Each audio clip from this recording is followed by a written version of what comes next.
Good morning student. अपन पढ़ रहे थे जल। तो जल में अपन ने पढ़ लिया था कि किन किस रूप में अपना ये जल पाया जाता है, कितनी मात्रा में, कहाँ कहाँ कल जल का वितरण पड़ा था। आज है महासागरीय परिसंचरण। महासागरीय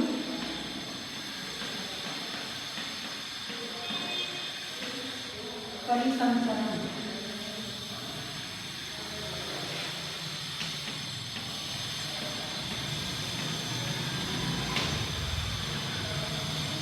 ठीक है। अब महासागरीय परिसंचरण क्या होता है? मैंने बताया था, कल भी अपन ने पढ़ा था कि लगभग 97% जल महासागरों में पाया जाता है, लेकिन यह उपयोग का नहीं है। अब इस जल में कौन कौन सी क्रिया होती हैं जिनके द्वारा कि अपने यह उपयोग में आता है, जैसे तरंगें होती हैं, ज्वार भाटा आता है, तो इनका अध्ययन अपन पढ़ेंगे कि इनमें किस प्रकार से अपन उपयोग करते हैं। देखो, एक तो इसमें सबसे पहले महासागरीय जल का उपयोग पढ़े, इससे पहले है कि 22 मार्च को विश्व जल दिवस मनाया जाता है। कब मनाया जाता है? 22 मार्च को। क्या मनाया जाता है? विश्व जल दिवस। क्यों मनाया जाता है ये? क्योंकि अब मैंने तुम्हें कल भी बताया था, अपन ने जल का वितरण पढ़ा था कि जल की अत्यधिक कमी महसूस हो रही है। अपन एक जलीय ग्रह पर रहकर भी अपन जल की कमी महसूस कर रहे हैं, क्योंकि जो उपयोग के लिए जो जल है वो अपना लगभग 1% से भी कम अपने उपयोग वाला जल पाया जाता है। ठीक है। और तो जल जैसे 99% जो जल है, 99% जो जल है वो अलग अलग भागों में वेस्ट हो जाता है। 97% तो महासागरों में पाया जाता है, जो कि कोई भी काम नहीं आता है, वो अत्यधिक लवणीय जल होता है। ठीक है ना। उसके बाद अपने भूमिगत जल पढ़ा था, नदियों में पढ़ा था। तो इस प्रकार से अपना 1% जल ही अपने काम आता है। ठीक है। तो जल की कमी महसूस हो रही है, इसलिए 22 मार्च को विश्व जल दिवस मनाया जाता है कि जल को ज्यादा से ज्यादा इसको बचाया जा सके। ठीक है। अब इसके बाद में है, देखो, महासागरीय परिसंचरण कि महासागरीय जल है, इसमें जैसे तरंगें उठती हैं, ज्वार भाटा उठता है, धाराएं उठती हैं, यह किस प्रकार से अपने उपयोग में आती हैं। महासागरीय परिसंचरण का अर्थ है कि इसमें क्या क्या क्रियाएं होती हैं। परिसंचरण का अर्थ होता है कि इस महासागरों के जो जल है इसमें कौन कौन सी क्रियाएं होती हैं। ठीक है। और वो अपने क्या काम आती हैं या अपने किस उपयोग की हैं, यह अपन आज इसमें पढ़ेंगे। अब देखो, इसमें समुद्री तट पर नंगे पैर चलने से कुछ जादुई सी अनुभूति होती है। पुलिन पर नम बालू, ठंडी पवन, समुद्री पक्षी, वायु में लवणीय गंध एवं लहरों का संगीत सब कुछ सम्मोहित करने वाला प्रतीत होता है। अब पुलिन क्या है? पीछे भी अपन ने पढ़ा था, स्थलाकृतियां पढ़ी था। पुलिन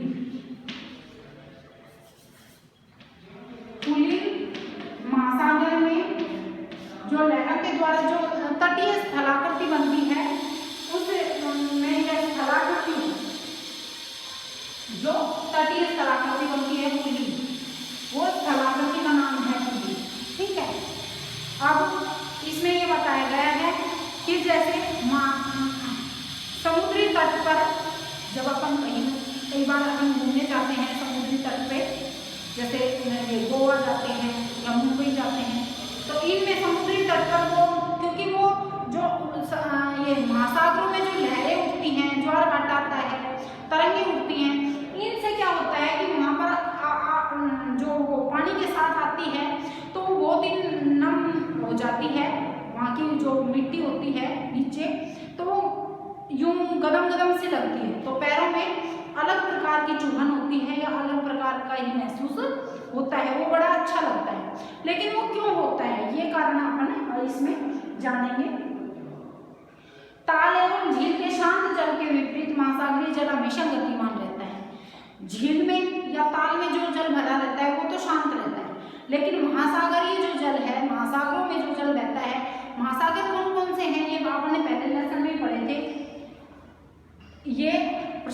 महासागर अंध महासागर या अटलांटिक महासागर भी है, कहते हैं उसे अंध महासागर को। हिंद महासागर ये मुख्य महासागर है, और आर्कटिक और अंटार्कटिका ये अलग महासागर है, ठीक है। तो यह कभी शांत नहीं रहता। महासागरों की गतियों को इस प्रकार वर्गीकृत किया जा सकता है। अब महासागरों में किस प्रकार से गति होती है? तरंगें उठती हैं, तरंगें, ज्वार भाटा, और तीसरा है लहर। ये महासागरों में गति होती है। महासागरीय जल कभी भी शांत नहीं होता है, कभी तो तरंगें उठती रहती है महासागरों में, इस प्रकार से ये तरंगें होती है ना, लहरें उठती हैं ऊंची ऊंची। ज्वार भाटा आता है। ज्वार भाटा किसे कहते हैं अपन आगे पढ़ेंगे कि जल एकदम से ऊपर उठता है और फिर एकदम से नीचे गिरता है स्पीड से। ज्वार भाटे के द्वारा एक विद्युत उत्पन्न की जाती है ना। तो अब इसमें देखो आगे है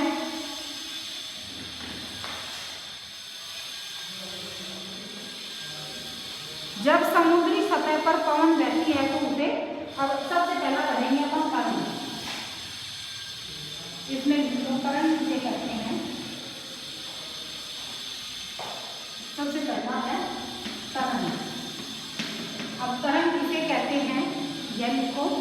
जब समुद्री सतह पर पवन बहती है, जब समुद्री सतह पर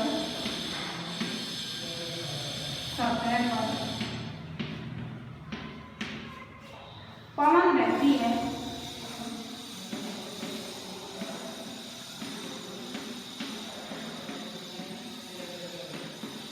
तो इससे तरंग उत्पन्न होती है। तब तरंग उत्पन्न होती है तो तरंगें उत्पन्न होती हैं।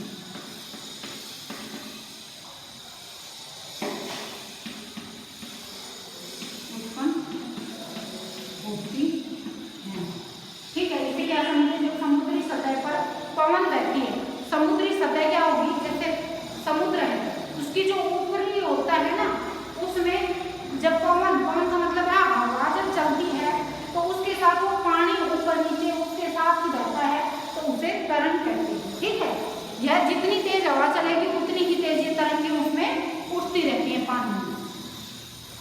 अब देखो समुद्री तट पर गेंद से खेलते समय जब गेंद जल में गिर जाती है तो क्या होता है? यह दृश्य बहुत ही मनोरंजक होता है कि कैसे तरंगों के साथ गेंद तट पर वापस लौट आती है। जब महासागरीय सतह पर जल लगातार उठता है गिरता रहता है तो इन्हें तरंगे कहते हैं। महासागरीय सतह पर जब पवन बहती है तो इसे जल ऊपर उठता है या गिरता है तो इसे तरंग कहते हैं। अब तरंग के रूप में आप ये भी समझ सकते हो कि जैसे जब अपन किसी भरे हुए गड्ढे में या भरे पानी में, एक आसान भाषा में जैसे बॉल डाल देते हैं या कोई पत्थर डाल देते हैं तो उस पानी में इस प्रकार की ये चारों तरफ ये लहरें से गिरती है ना, तरंगें गिरती है ना, वही तरंगें जो चारों तरफ वो घूमता है वो पानी, ठीक है ना, उसे क्या कहेंगे अपन? तरंग। तरंगे किसे कहेंगे? जो जैसे पानी में अपन ने अगर पत्थर फेंक दिया भरे हुए पानी में तो उसके चारों तरफ पानी सब घूमता है ना। जब धीरे फेंकोगे तो धीरे घूमेगा और तेज फेंकोगे तो तेज घूमेगा, तो उसे ही क्या कहते हैं? तरंगे कहते हैं। ठीक है, और यह अपने साथ तटों पर यह बहुत देखने को मिलती है। अब देखो आगे इसमें तूफान में तेज वायु चलने पर विशाल तरंगें उत्पन्न होती हैं। इसके कारण अत्यधिक विनाश हो सकता है। भूकंप, ज्वालामुखी उद्गार या जल के नीचे भूस्खलन के कारण महासागरीय जल अत्यधिक विस्थापित हो जाता है। विस्थापित का मतलब वो तो अत्यधिक हिलने लग जाता है। इसके परिणाम स्वरूप 15 मीटर तक की ऊंचाई वाली विशाल ज्वारीय तरंगें उठ सकती हैं जिसे सुनामी कहते हैं। अब तक का सबसे विशाल सुनामी 150 मीटर मापा गया था। यह तरंगें 700 किलोमीटर प्रति घंटे से अधिक की गति से चलती है। कौन सी? सुनामी। 2004 के सुनामी से भारत के तटीय क्षेत्र में अत्यधिक विनाश हुआ था। सुनामी के बाद अंडमान और निकोबार द्वीप समूह में इंदिरा पॉइंट डूब गया था। अब इसमें देखो यह जो लहरें तरंगें महासागरों में तूफान के साथ जितनी अधिक पवन चलेगी, पवन का मतलब हवा जितनी तेज चलेगी समुद्री सतह पर, उतनी ही तेज ये तरंगें उठती हैं। और कई बार ये इतनी स्पीड से चलती हैं, मतलब इतनी तेज हवा होती है कि यह तूफान का रूप धारण कर लेती है। अब तूफान का रूप धारण किस प्रकार से, जैसे अपने देखो स्थलीय भाग पर जब हवा चलती है या पवन चलती है तो अधिक तेज उसकी गति हो जाती है, उसकी गति तेज हो जाती है तो क्या आती है, आंधी या तूफान नहीं बोलते हैं हम। जैसे स्थलीय भाग पर जब चलती है पवन तेज गति से तो उसके साथ आंधी या तूफान आते हैं ना। आंधी या अपन कहते हैं कि आज तूफान आ गया, बहुत तेज हवा चलती है, उसमें हवा की या पवन की गति अत्यधिक रहती है, उसमें स्पीड तेज रहती है, तो उसे ये तो स्थलीय भाग। इसी प्रकार से जब जलीय भाग पर भी है पवन, पवन का मतलब है हवा, हवा जब तेज चलती है तो वो क्या, जो जलीय भाग है उसको, जैसे स्थलीय भाग पे चलेगी, धरातल पर चलेगी तो वो कंकड़ पत्थर मिट्टी बालू जो भी उसके आगे आएगी मतलब वो उठा सकती है, उतना जितनी स्पीड से होगी वो। कई बार जैसे देखो पेड़ गिर जाते हैं आंधी से, है ना, देखा है ना आपने, तो वो स्थलीय भाग पे चलती है। इसी प्रकार से समुद्र पे भी जब ये हवा तेज चलती है तो वो जल है उसमें अत्यधिक स्पीड से चलती है। कितनी स्पीड हो जाती है उसकी, लगभग 700 किलोमीटर प्रति घंटा की स्पीड से चलती है, ठीक है ना, प्रति घंटे की स्पीड से चलती है। तो इसे एक तूफान आ जाता है, उसमें अधिक तेज स्पीड से चलती है। और जब 700 किलोमीटर या इससे अधिक की स्पीड में चलती है तो उस तूफान का नाम क्या है, सुनामी।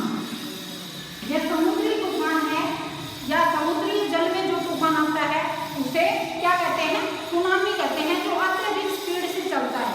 जैसे 2004 में हमने यहाँ हिंद महासागर में आया था, जो बंगाल खाड़ी के इधर जो अंडमान निकोबार द्वीप समूह है ना, उसका जो दक्षिणी पॉइंट था अपना इंदिरा पॉइंट, जो भारत का दक्षिणी पॉइंट था इंदिरा पॉइंट, इंदिरा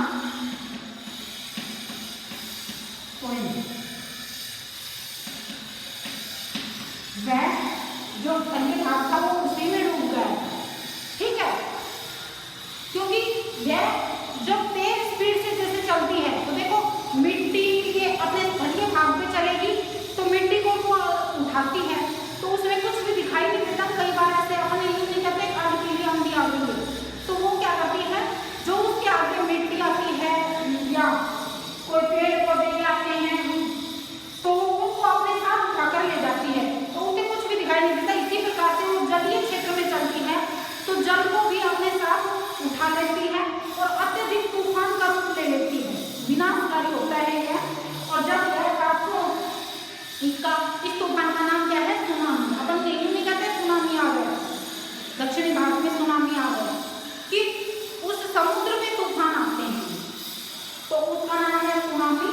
और यह 2004 में आया था, भारत के दक्षिणी क्षेत्र में 2004 में आया था, काफी विनाश हुआ था इससे। इसकी स्पीड कितनी रहती है, 700 किलोमीटर प्रति घंटा या इससे अधिक। तो काफी तटीय जो क्षेत्र होते हैं वो, क्योंकि वो जल जो है ना वो हवा के साथ काफी ऊंचाई तक उठता है तो वो फिर सारा जो तटीय क्षेत्र है वो डूब जाते हैं। तो यह बहुत ही विनाशकारी होती है ये तरंगों से काफी विनाश होता है इसमें। तो यही तरंगें हैं जो जलीय क्षेत्र में या महासागरों में तूफान के रूप में अत्यधिक स्पीड हो जाती है तो तूफान का रूप ले लेती है, अन्यथा धीरे स्पीड होती है तो वो तटीय क्षेत्र को प्रभावित करती है, तरंगे कहते हैं उसे, ठीक है। अब तरंगे आ गया होगा समझ में कि जब समुद्री सतह पर पवन बहती है तो उसे तरंग कहते हैं। यह पवन धीरे भी हो सकती है,